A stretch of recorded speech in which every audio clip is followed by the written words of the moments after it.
Tennessee and Syracuse, boys, two teams that are totally different than what they were last year, which means it's either going to be crazy or it's going to be a beatdown. We're going to see Joey Aguilar's first impression. We're going to see Fran Brown's encore. It could be interesting or it could get ugly. That's what makes this game one of the most fascinating ones of the weekend.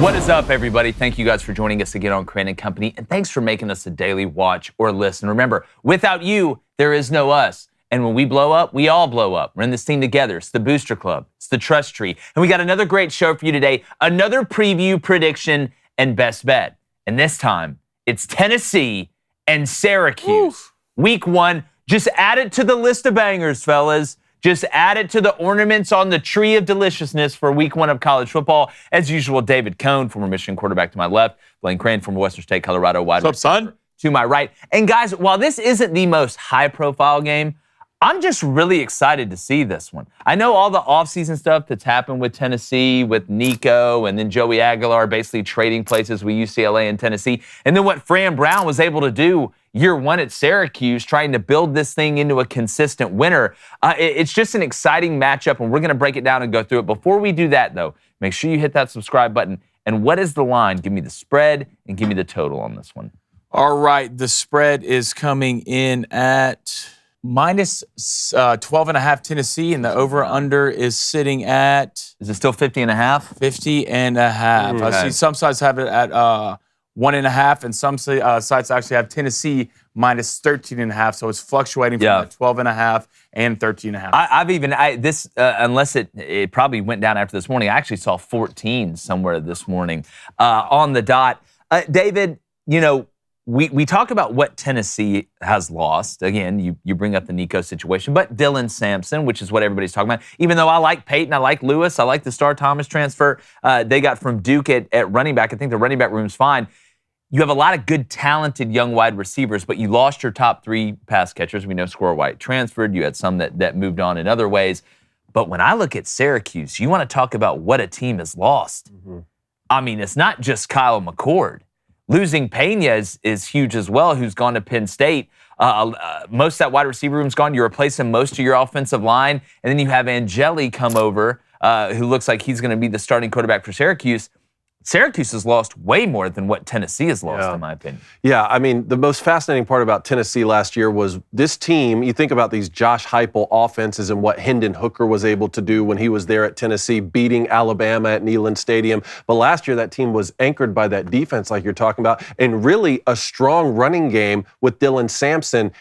Throughout the core of that SEC schedule, when we saw Nico Iamaleava start to struggle, remember at the beginning of the year, he could do anything he wanted with he's football. Cooking like exactly. But they really leaned on Dylan Sampson, who's not there anymore. He's a member of the Cleveland Browns. My question is, one, are they going to be able to lean on their defense again in big moments throughout this SEC schedule, or even and also shout out to the Aflac kickoff game, because that's what we're talking about here. Of course. Aflac, baby. Are they going to be able to lean on that defense and in that run game if Joey Aguilar finds situations where he starts to struggle? On the Syracuse side, I just don't think it can be overstated what a great job Fran Brown did of going and getting Kyle McCord. Well, they say one man's trash is another man's treasure. He wasn't going to be the starting quarterback again for the Buckeyes. Fran Brown was like, hey, come over here. He led the nation in passing, 4,700 yards, something like that.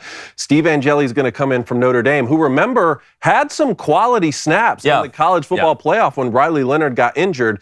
Did we see enough, though, to say you can step in and do some similar things to what Kyle McCord did? No, 100%. And the Kyle McCord Ohio State situation is one of those rare win-wins for both places. I mean, Ohio State gets Will Howard. They end up winning the national championship. Kyle McCord comes into Syracuse, absolutely balls out, put them back on the map.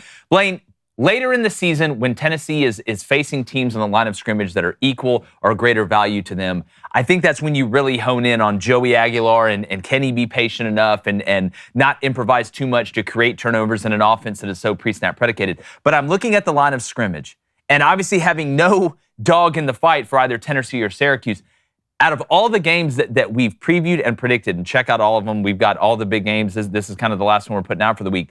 I do not see a bigger mismatch on the line of scrimmage than what I'm seeing in this game. Yeah. And Josh Heupel wants to run the ball. Make no mistake. I think sometimes people think because Tennessee's offense is a little bit alternative, they like to go fast, even though last year they put the governor on a little bit. Josh Heupel wants to line up and run the ball right at your face. And that's really who Tennessee has been and was last year. It's what they're turning into. A run the ball, play really good defense. I look at Syracuse's offensive line.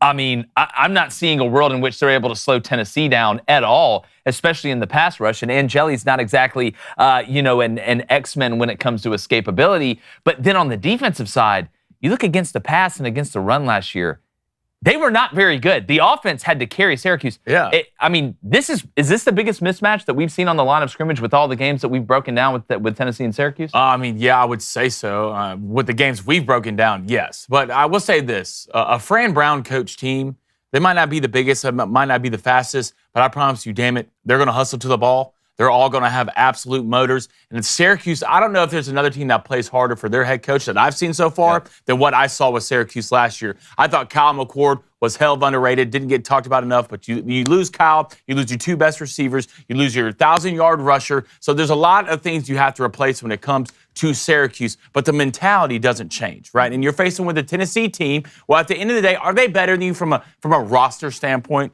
Sure. Do they have more depth than you? Absolutely. Do they have more 5-stars running around? Yeah.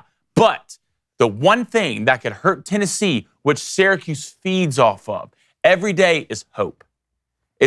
And if you give Syracuse hope early in this game, especially with a new quarterback coming in, with Joey Aguilar from App State, who led them all in the passing yards, but turned the ball over a lot, I'm telling you, Syracuse will put up a fight for these guys for 4 quarters, and I think it's going to be a little bit closer than what people think. Well, closer than what people think, or closer than what the spread is? Closer than what the spread is. Well, I'm going off what people think. I guess that is synonymous. Well, David, is this game as simple as that? Like, if Tennessee just goes in and plays clean, they're going to win the game. Like Tennessee, I forgot we were talking about the other day that we said this. Is Tennessee going to have to lose this as opposed to Syracuse going and winning it? I don't know if we can oversimplify it to that extent because Joey Aguilar is coming in without Power 4 experience at such a key position, right? And that's where I'm saying like maybe Syracuse has found themselves in a position where Joey Aguilar does come in and turns the football over.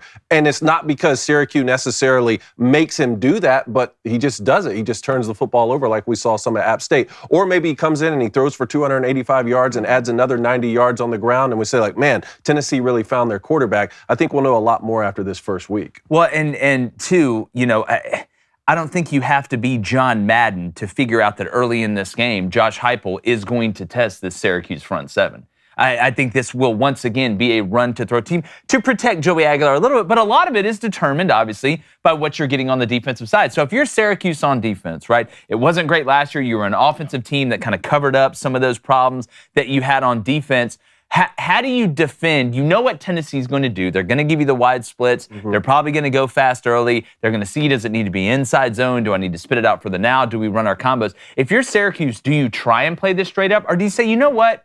At the end of the day, Joey Aguilar with this young group of wide receivers, which Tennessee's recruited their ass off now. For sure. Like, they've got dudes running around at wide receiver. And we can talk about Mikey, some of these other pieces that they have. Boo Carter, I think, is going to play both ways now that situation seems to be figured out, regardless of what his mom says on social media. But if you're Syracuse, why not say, you know what? Screw it. We are going to put guys in the box. You're going to have to throw it to beat me. And Joey Aguilar, take chances. Mm-hmm. Put the ball in the air as much as humanly possible. Now, can Syracuse tackle in open space once these guys catch the ball? And if they catch you skinny and man, they're going to pull your pants down and whip your ass in front of everybody in Walmart. But if I'm Fran Brown, why would I not do that? Why would I not just say, try to stop the run with the numbers to dictate that Joey Aguilar is going to beat me? Well, you need to try and make him as uncomfortable as possible. And look, the Tennessee offense, with the, like you said, predicated on these wide splits, the offense really becomes a math equation. And I used to listen to Rich Rodriguez tell us this all the time at Michigan when he brought this sort of zone scheme to Ann Arbor, which is, it's all about how many guys do they have in the box based off how many guys we have in the box. Do we have a tight end in the football game? Do we have 2 running backs? Or are we in 11 personnel? And Josh Heupel has taken that to an extent where it's like, let's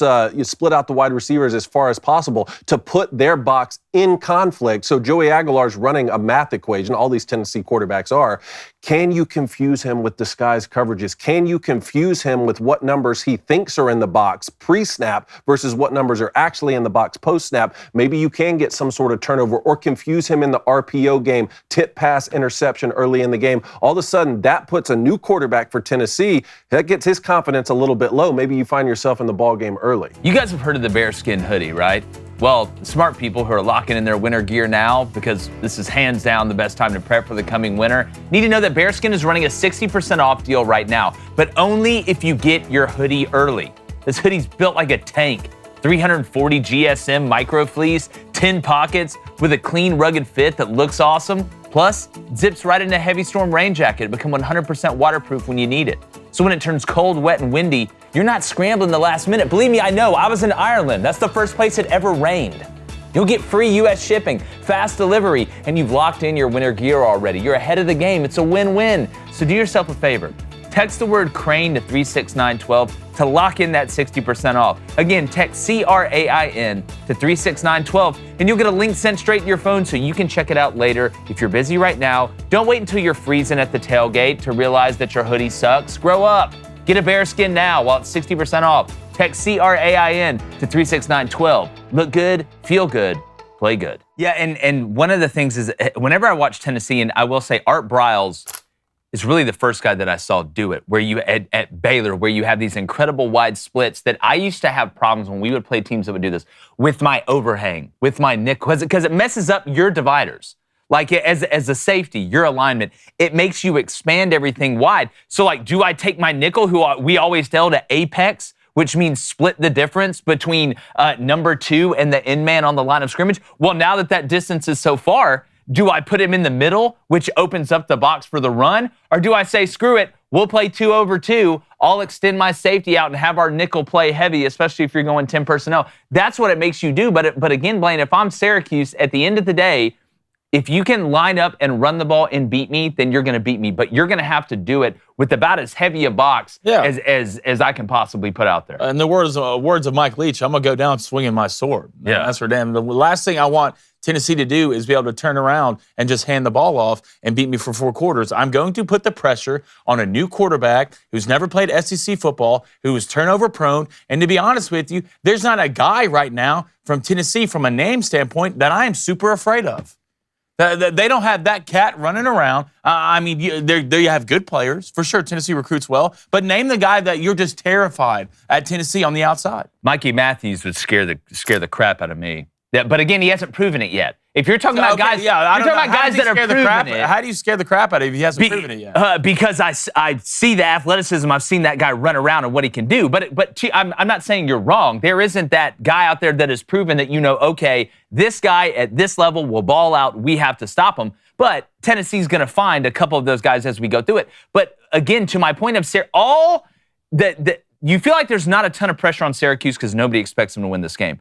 But if Syracuse defensively is going to play the way that I think they're going to have to play, which is either with heavy boxes or stunning or exotic pressures, yes, you can hit some home runs on those plays. Maybe you can get to Joey Aguilar and turn him over. But over a 4-quarter game, blitzing or run stunning is just like blitzing. You are trying to overwhelm somebody and do something different that could get you outside of a gap that doesn't lead to a 10-yard gain if it springs. That's an 80-yard touchdown. And like, how many times can you go to the well and get away with that? It'd be like throwing the ball deep every time on offense. Yeah. You may hit a couple of them, but you're going to throw 3-4 interceptions if you do it too much during the game. That's where I'm trying to figure out in my mind, like, is Tennessee just going to have to play terrible to lose this game, or can Syracuse actually, for 4 quarters, win it? That's a good question. I think you bring up an interesting point as well, Blaine, particularly talking about Tennessee on offense, and we're talking about this math equation of what Joey Aguilar is going to be forced to read as a Tennessee quarterback.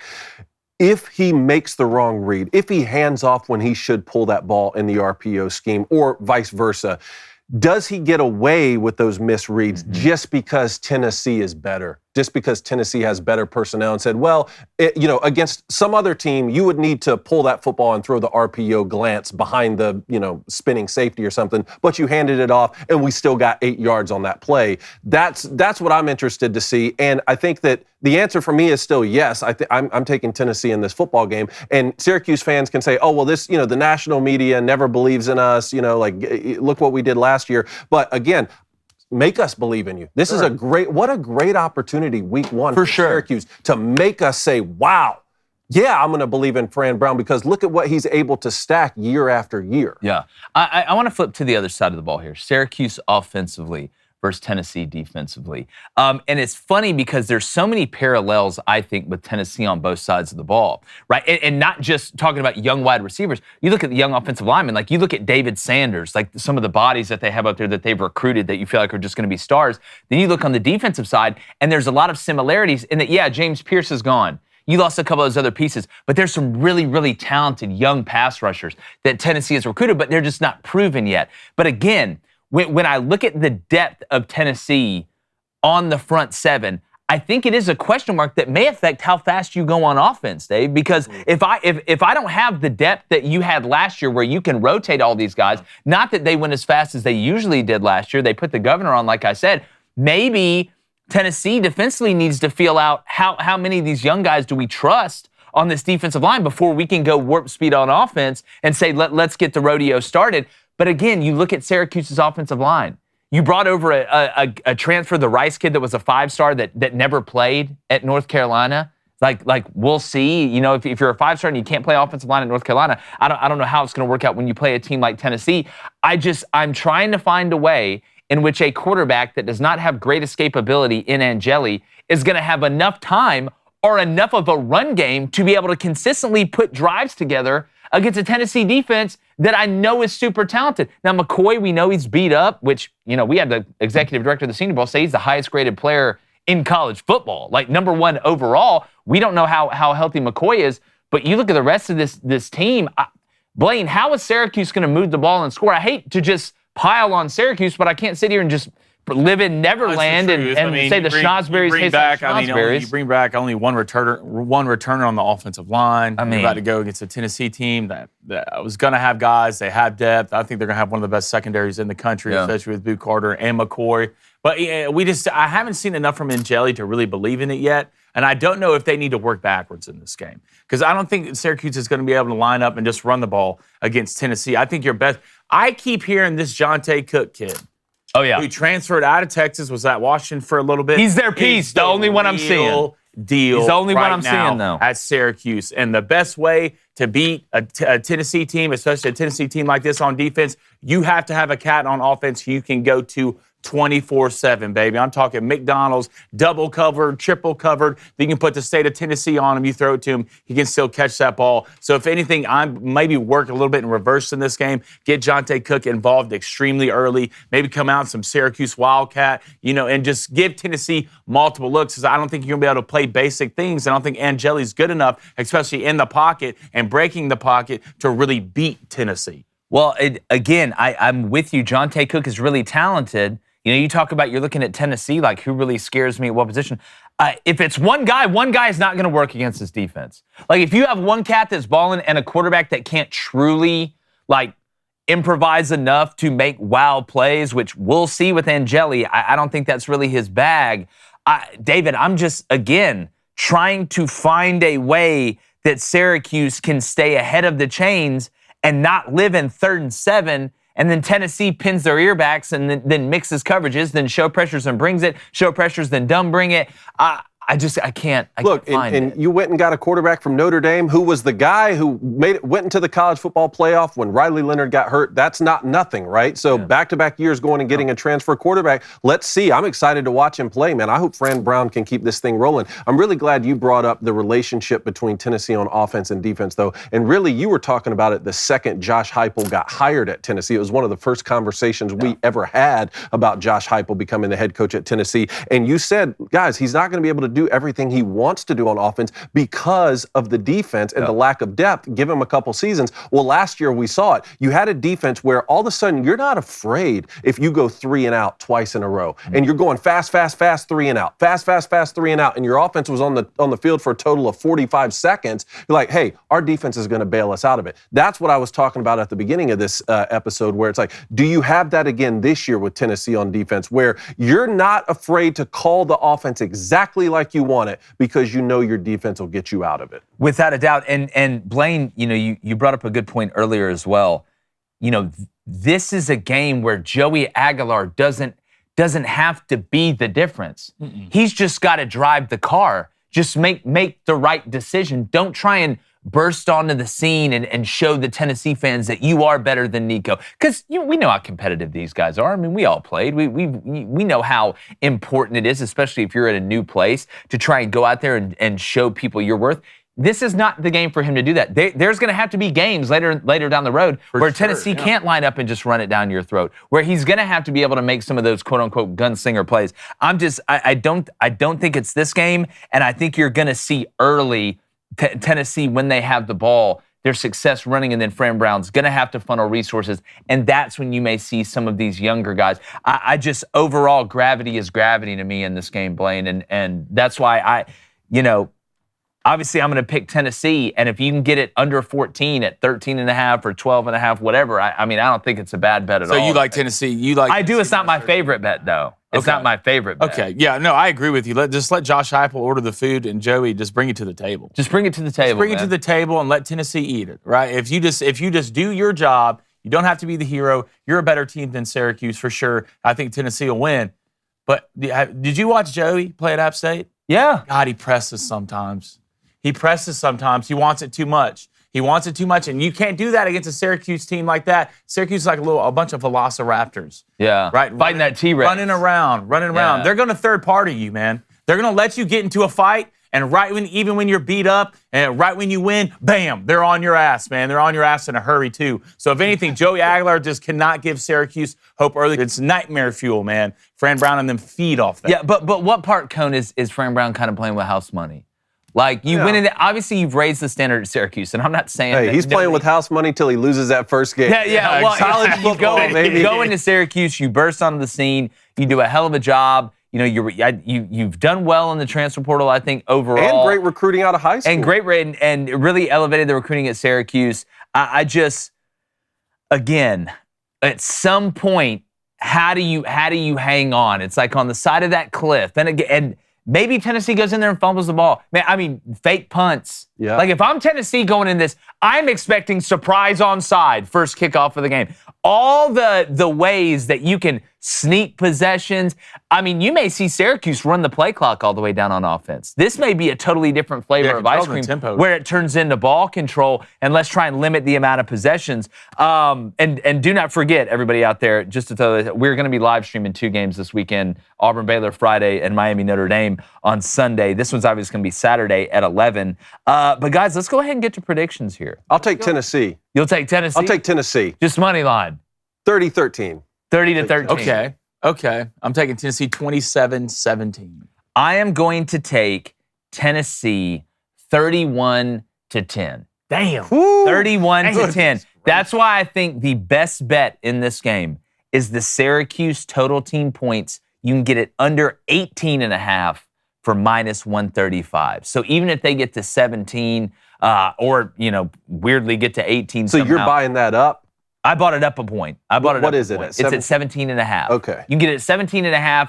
You can get the under, I think, for -125 at 18.5 in case there's a 2-1 conversion late or something crazy happens. You can get the under 18.5 at -135. I think that's the best bet on the board here because I'm just not seeing a world in which Syracuse is able to move the ball down the field and score touchdowns consistently. And then I'm thinking Tennessee is going to turn around and hand the ball off a lot, and this clock's actually going to be pretty quick. I don't know if we'll see warp speed after the first couple possessions because of what Syracuse is going to be able to do, but I'm excited to see it. I hope it's a great game. Yeah. I hope it's a great game. We'll see at the end of the day. Let us know in the comments. We got one pinned. What is the Tennessee-Syracuse prediction? What is the score? And give us your best bet. Maybe there's one that we haven't seen yet. We appreciate you guys joining us. Make sure you check out all of our content. Don't forget about those live streams. Make sure you're locked in and like the chances of me not being excited to see what Joey Aguilar can do at Tennessee, right? For never get a second chance to make a first impression. We're going. Gone.